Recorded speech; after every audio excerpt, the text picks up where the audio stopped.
You ask Tiger to calculate. This deals with linear inequalities with one unknown. The final result is n equal or smaller than 5. Let's solve it step by step. Swap sides.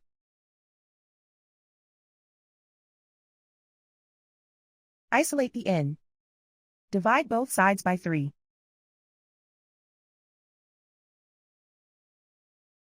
Simplify the fraction.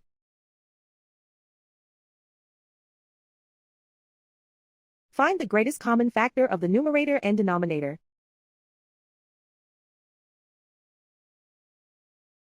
Factor out and cancel the greatest common factor.